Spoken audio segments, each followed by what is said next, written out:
Hi again, it's Jason from Fraser Valley Rose Farm, and to start this video I want to give you a quick look at the plants that are rooted on my propagation bench. Well, this is about a third of what I've done so far this year. Obviously loads and loads of different roses propagated here that we've got going for spring sale next year. But also we've used the same method, this is the stem propagation method, to use for things like fuchsia, which is in this front tray here already, probably unwisely in flower, but towards the back here we have some lavender, dianthus, that's Perovsky at the back there, or Russian sage. We have hydrangea. I mean, just a load of different perennials and shrubs as well that will take cuttings from the exact same technique. I can definitely say that I've had an improvement in my success this year, and it's all due to one change in focus that I've had in the way that I treat my plants and my cuttings. And what I'm going to do, just for fun here, so there are some people who follow along on the channel, I'm going to put up 5 different topics in propagation that we've talked about in the past, and maybe you can pick out of that group which one has made the biggest change, the biggest significant change in my success rate for this year. Okay then, let's look at those factors one by one, because I don't think any of them would be a really bad choice to focus on your propagation.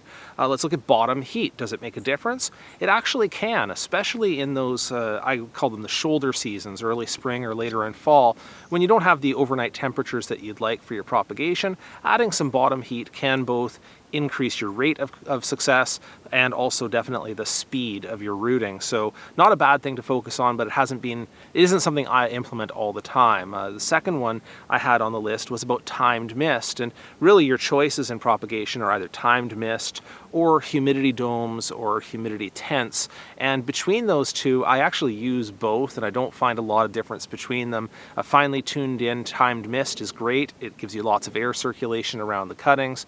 Using a humidity dome is what I do an awful lot while I'm using it indoors, so I think you can succeed either way with a little bit of attention to detail.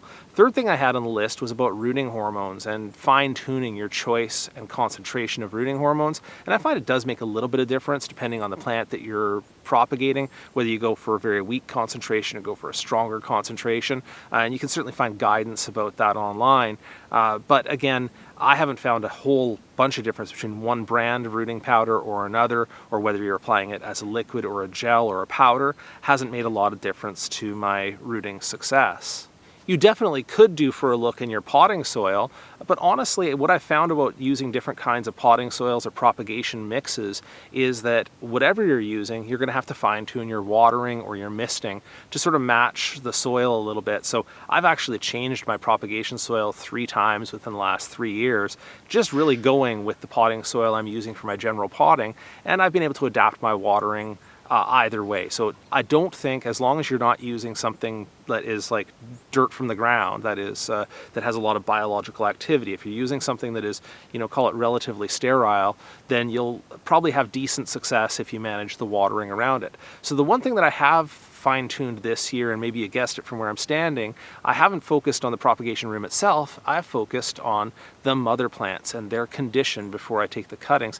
It makes such a huge difference in your success. I want to go into the particulars here, but first I think what we need to do is look closely at a plant. This might not come as a giant surprise to you, but plants that are healthy produce the best results in cuttings. This is a mother plant here that is obviously putting on fresh new red growth. That's beautiful. It's also flowering strongly. The foliage is glossy, healthy, deep green. Looks like it's well watered, well fed, growing vigorously, flowering vigorously, and like I say, that should be no surprise that a very healthy plant will have good levels of sugar in the tissues, and that will produce the least amount of stress after cuttings and the highest level of quick success in rooting, whereas a rose that is growing less vigorously, which I will show you in a second, is going to have a harder time producing good cuttings and rooting quickly. This is a younger plant and it's just establishing the garden, so it really hasn't rooted as well as it should, and I can see the results of that in the health of the foliage here. Having a look right here, you can see it's actually kind of an olive green or a lighter green color, that there is black spot and actually powdery mildew in many places. It kind of has a twisty look to the growth there. You can see on these ones here that the powdery mildew shows up clearly. It does have some fresh growth on the ends, but overall the impression that I get of this plant is that it's not as strong, it's not as vigorous, it's not growing as healthy as the other. Given that there is some variance in the foliage color, the darkness and lightness of plants, you have to kind of factor that in. But this one anyway, I can tell, is not as healthy, and cuttings off of this plant are less likely to give you quick success. It might be worth recounting here how I came upon this new focus on my mother plants as the solution to my propagation problems. It actually came from a seminar or a field trip that I took a couple years ago to a very, very large lavender grower out further in the valley. This business pumps out literally millions of plants every year all across North America. And of course, for them, a small change in the success rate makes a big difference in their profitability.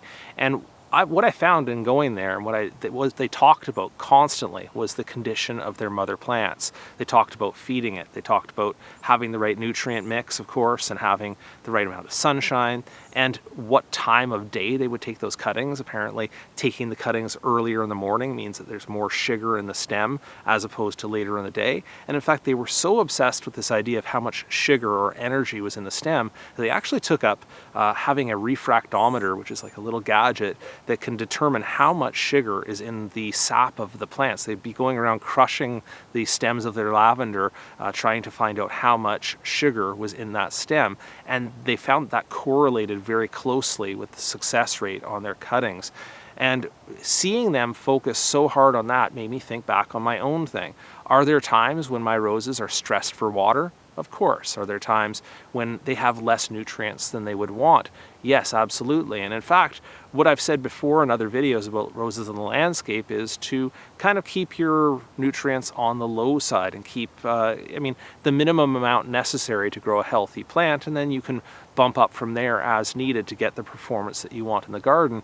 What I have found with mother plants, the ones that I'm trying to take cuttings of, is that you actually have to push that top edge a little bit. You have to add a little more nutrients as the season goes by, usually in smaller amounts, trying to get that vigorous growth and to get that green, healthy growth that you're looking for to produce the best results in your cuttings as well.